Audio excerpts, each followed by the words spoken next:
This podcast is proud to be part of the TalkSPORT Fan Network. TalkSPORT. Powered by fans.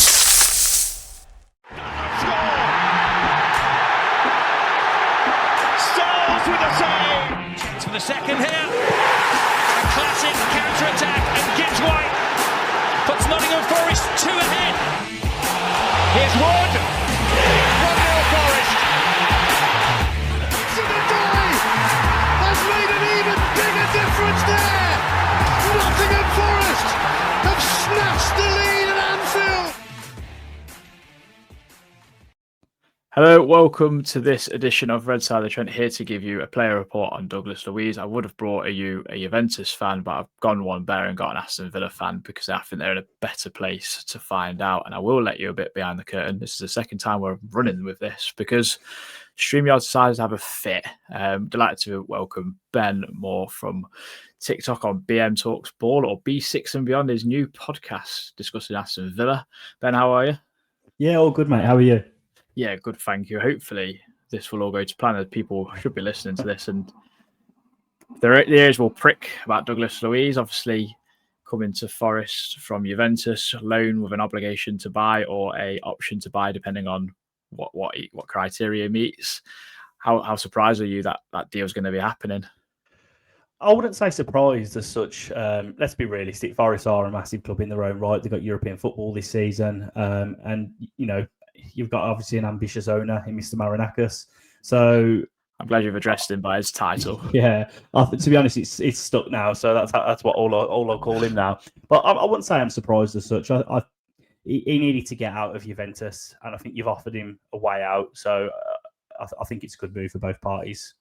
Are you got it from a Villa point of view that he's not gone back there? Obviously, I know you've had your financial troubles with UEFA and the Premier League potentially. I mean, he'd go straight back in your team, would he not? I don't think he would start for us. He's not better than Boubacar Kamara or Yuri Tillemans. But and to be honest with you, I'd be debatable around Amadou Onana as well. But he definitely would get back in our squad. To be honest with you, if it weren't for our financial situation, I think the Villa would have re-signed him, and we probably would have looked to move on Ross Barkley. Monchi, our president of business operations. They have these fancy titles, don't they? Now in football, in other words, the bloke who buys our players.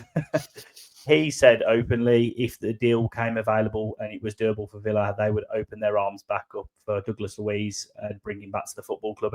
And Douglas Luiz, since he's left, has spoke nothing but glowing words about Aston Villa. Unfortunately, we lost him due to PSR, and that was the only reason that he did leave us. Otherwise, he would still be playing for us now. Why do you think he failed at Juventus at all? Because you'd think he did pretty well in the Premier League. He was quite a dominant player for quite a good period of time, especially for Villa. I always thought he was one of your standout players for a good period of time, especially that successful period of getting into Europe for the last several years on the trot. So it puzzles me that it failed at Juventus, because you'd think Serie A, it's a bit more of a slower pace, a bit more technical, and he'd probably really shine out there by getting more time on the ball, you'd think. So why do you think it kind of failed? Well, I'm led to believe, I might be wrong, somebody might pick me up on this, but I'm pretty positive he had a few injuries at the start of his tenure, should we say, at Juventus. And when you get a few injuries, when you go abroad, settling into a new league, it can take players time to get up to speed. And sadly for Douglas Luiz, I don't believe he's had that time. He's been there for one season, and the fans have literally been on his back from minute one. They've literally hounded him. And if things aren't going completely right for you and you've got the fans on your back, it's a losing situation, and he's never going to recover from it. But you are right. I think technically, I thought he was going to be a superstar for Juventus, but sadly, it hasn't worked out for him. And when he left Villa, I wished him nothing but luck. And I'm still in that position. I hope he does fantastic in the Premier League for you guys, just not against us. Yeah. I think there's a strong assumption that he's a number 6. I've always thought he was a bit more of an 8 or between a 6 and an 8. I don't know how you want to describe it. I'd maybe say a bit like a quarterback of an NFL team, drops deep, picks the ball up and sprays passes. Is that what we can expect to see at Forest, would you say? Well, he's definitely not a 6, and I think I got I had a bit of a discussion, should we say, with a Spurs fan around this because they were heavily linked with Douglas Luiz as well, and they were saying, "Oh, we want him for a 6," and I was telling them quite blatantly, "No, he's not a 6," because obviously we've seen him for seasons on seasons, so we can have a valid opinion on him, and that's why I'm here now talking about him. Ultimately, when Boubacar Kamara was injured, we seen a dip in our performance levels, and we've seen a dip in his performance levels as well because he was asked to do that more defensive role, and he's just not got that defensive nous that someone like a Boubacar Kamara has. But what Douglas Luiz has, he's a fantastic technical footballer. He's one of the best passers of a football I've seen. He's one of the best. He's got one of the best ball deliveries I've seen. He's crossing. He's next to none. He'll put it on an absolute sixpence, and he's a goal threat from set pieces. His corners, which sounds absolutely bizarre, but he scores from direct corners. I think he might have scored 3 or 4. I think it was for Aston Villa, which is just a truly insane stat, really, to be scoring that many from corners. And I always say, if you want to see the kind of level of technical ability and passing ability of Douglas Luiz, all you need to do is go onto YouTube and search the pass that he got for Ollie Watkins' assist. Sheffield United away, Villa won, I think it's 5-0, and he played one pass outside of his foot, absolutely split Sheffield. Don't get me wrong, Sheffield United were terrible. They were terrible, but he split them apart. Ollie Watkins has ran onto it, and he's running onto an open goal and smashed it into the net. And that's the kind of play you're going to get with Douglas Luiz. What's one thing that maybe you had a gripe with him about when he was at Villa? Is there something that he might do that could kind of get underneath your skin, or can you not really recall? I couldn't really recall. Do you know what? Because he started, he scored against Bournemouth really early when we first went to the Premier League and we signed him. He scored an absolute screamer of a goal. It's absolutely whipped it in the top corner. But from there, he just took a bit of time to develop. And when he was at the player he was before he left us, he was brilliant. He really was brilliant. And what I'll say about Douglas Luiz is you've got a player that will integrate into the squad. He won't be one of these prima donnas. He's not that sort of player. He's hardworking. He's got a really good attitude, and he's just a genuine good lad. And he makes an instant bond with the fans. So not one Villa fan will have a bad word to say about Douglas Luiz. I will just say the only thing with Douglas Luiz, out the 3 that we had at the time, Tielemans, Kamara, and him, he was the most sacrificed. He was like the sacrificial lamb, should we say, for PSR. Yeah, that seems fair. I think it's good to hear that he's got that bond with players and fans, because I think a lot of people want to assume that he's got a bad attitude, and that's why maybe Juventus want rid of him and so forth, and maybe that's why it's gone south for him. So that's good to hear. I mean, he's going to have a lot of Brazilian contingency at Forest. I mean, they've probably got like a samba club, to be fair, in the corner there at West Bridgeford at Wilford Lane. So that wouldn't surprise me. I mean, it's a World Cup year. He's going to want to get into this team. It's going to be quite difficult. I mean, where do you see him playing for us? Obviously, you must have a bit of a knowledge about ourselves, because obviously, like, Sangaro's played at the 6 at the weekend. You got Elliot Anderson, who's in hot form, and then Gibbs White's playing in the 10. Do you see him rotating with Anderson? Do you see him playing alongside him? How do you see that working for us? Personally, I think it's a very clever signing for multiple reasons. First reason, I think, when you're playing against a team that's sitting in a low block and, they're not going to be getting at you as much, like, let's say, Burnley, Leeds, one of the newly promoted sides, when you're playing them at home and you need to pick a lock, he will be, I believe, played in a 2 with Elliot Anderson. And I think between them, they can definitely get the defensive work done. If you were playing against a side, let's say an Arsenal, Man City, etc., I wouldn't trust them as a 2. I'll be honest. I think at that point, him and Elliot Anderson would be seen as a rotational piece. But what I would say is I think this is a really clever signing from Nottingham Forest, because you've got him now. He's still at a good age. Next season, let's be honest, Elliot Anderson, if he keeps developing the way he is, he's a fantastic footballer. You're probably going to have someone sniffing at the door. That's just the reality of football. And now what you've got in place is you've got that succession plan in place for him. If you get that big fee that comes in for him, you've got a ready-made player to step into his position in Douglas Luiz. Yeah, no, that's exciting. It's good to hear. And like, if Forest are making that sort of plan, we've already been doing that with McAtee, Hutchinson, Kelly Mwendo. It looked like we might be doing that again with further players. You know what it's going to be like before this end of this window, Ben. It's going to be absolutely mayhem. So no, I'm looking forward to it. Obviously, set pieces is a massive thing now in football. You get coaches and all sorts of stuff. You've mentioned he scored quite a few from direct corners. Will he score a direct free kick? That's what all Forest fans want to know. Oh, he's got it in his bag. He definitely has it in his bag. I can't guarantee you that, but he's definitely got the ability to do so. He's got to get closer than everyone else. God, it's been awful for the last 4 or 5 years. Honestly, anytime we get a free kick near the edge of the box, just play it back to the keeper because there's no point. Honestly, it's bad. It's very, very bad. No, but it's a glowing review. I'm looking forward to him coming on Trentside, showing what he's got. Obviously, no Alicia to come with him for the pervy blokes. That's gone out the window. Never mind. Talk to me about Villa a bit. What's happening with your club? Obviously, sold Jacob Ramsey not too long ago, bought in Evan Gassond, but not make it. I thought you'd really push again because you were so close to Champions. Well, both so close to Champions League last year. I thought we need to keep disrupting the top 6. That's what we need to keep doing. But what's happening with Villa this summer? I think we should have got it realistically if it weren't for getting absolutely scumbagged by the referee at Old Trafford, but that's another story.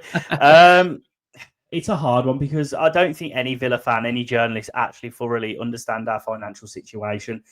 From my understanding and what I've worked on the basis all summer, our issue was not PSR as such. It was the SCR, the UEFA squad cost rule or ratio, whatever it is. Which is our waste revenue. And we know it was high. Ultimately, the way Villa have operated is they've operated with a higher wage structure to be able to attract better players, to be able to compete. And to be fair, it's worked. We've got European football the last 3 seasons in a row.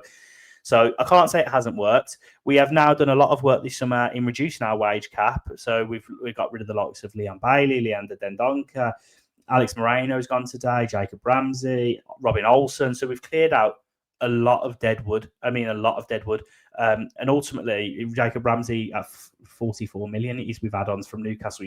He weren't guaranteed a start at Villa, to be honest with you. And he only scored 2 goals in 2 seasons for us. As much as a homegrown lad, and we all love that fairy tale of we want it to work for a homegrown lad, but ultimately he had injury concerns and he struggled with fitness. So it was the right one to move on. But what really annoys me is we just don't know where we are and if we can spend. I'd be very, very, very surprised after shifting off all of this wages that we have now if we don't spend. And another one, we've got rid of Coutinho. So if you think about all those the wages we've shifted a lot there, of money. If we can't spend now, I'm done with football because the game is well and truly gone. I don't think PSR's fit for purpose, personally. I just think it's ruining a lot of stuff. The internet's ruined anyway because you find out who you're going to sign 5 days before they've even signed. To be honest, it is a bit boring in that sense, but that's just the way the world works. How do you see Villa doing this season? Obviously, I'd assume you'd have another European push with the squad you've got anyway, because you've still got a good team on paper. If you get Asensio back as well, I mean, I'd put you up there in the conversation for sure. To be honest with you, I cannot ever back against Unai Emery. The man has taken us from, and this is what people don't really take into consideration. It's really frustrating as an Aston Villa fan. He's taken us from 17th, where we was under Steven Gerrard, and that season we looked destined for relegation. We were terrible, and he took us from 17th up to Conference League that season. The next season he took us to the Champions League, and last season we were a goal difference away from the Champions League again. And he's done that, believe it or not, on a 36 million euros net spend. That's good. Come on. And people compare. Look, it frustrates me that people even have the audacity to compare him to someone like Eddie Howe, who's spent an absolute fortune at Newcastle. Villa have been working on such a tight budget. Yes, we have spent high on wages, but we've brought in some really clever free signings. Your Boubacar Kamara's and Tielemans both on a free. You can't knock it. It's like having Martin O'Neill back. Yeah, that ended a bit sourly. So sorry, I had to get that in. I mean, to be fair, he got you into Europe a few times, and I enjoyed that team. To be fair, James Milner, Ashley Young, John Carew, great. I loved it. The problem with that team, though, he made the decision to sign Emil Heskey instead of Radamel Falcao. So we'll just well done, Martin. That is a stinker. He had plenty of stinkers when he was at Forest. That's why he got the boot, and he still goes on about it on TalkSPORT all the time. But that's a different conversation. Just lastly on Douglas Luiz, how do you expect him to do in terms of is success? What's the success and a successful season for Douglas Luiz at Forest? Is it just to play as many games and contribute in terms of goals and assists? Really, would you say? I think he'll be looking to break into the team and be a regular. He's not going to come to you with the mindset of being Elliot Anderson's second fiddle or not playing. He's going to want to play a massive portion of games. Let's be realistic. Before he left to go to Juventus, he was a Brazilian international. One of the best, and in that first half of the season before the Kamara injury, and he had to drop into the six. That first half of the season where he was scoring for fun for us, he was considered one of the best centre midfielders in the league, and they were talking about like £100 million fees and stuff like that, which was absolutely obscene. So like I say, if he gets up to speed and you've got the player that we had, I love Elliot Anderson, I really do, and this might be blasphemy for a few Forest fans, but I don't see. I can already see it coming. I don't see why Douglas Luiz can't dislodge him. No, or at least, it might sound wild, but yeah, maybe play alongside him. Elliot Anderson's untouchable, mate. He's my boy. Can't go on. Any red hot takes for the Premier League this season, Ben? Forget about Douglas Luiz. Just a red hot take for the Premier League. What's happening? What do you think? Well, my one was saying that Arsenal were going to finish outside the top four, but after signing Eberechi Chiesa, I've completely shafted that now. That is also like Tottenham have a proper meme this summer. Like thought they were getting Gibbs White, nope. Thought they were getting Eze, nope. And to lose him to the rivals, that's even worse. That's bad. Just to finish off, Ben, because we did do this when we did record. I want you. Where are you going on Europe? Obviously, not coming to Nottingham because that's just boring. Been here plenty of times. Where are we going from each part? One team from each. Do you fancy Young Boys on a Thursday? The Wankdorf, their stadium. Sorry, I'm just trying to look at the list. I can't see Crystal Palace on there. No. Anyway, I'd like to go to Zagreb. I think Zagreb would be a fantastic away day.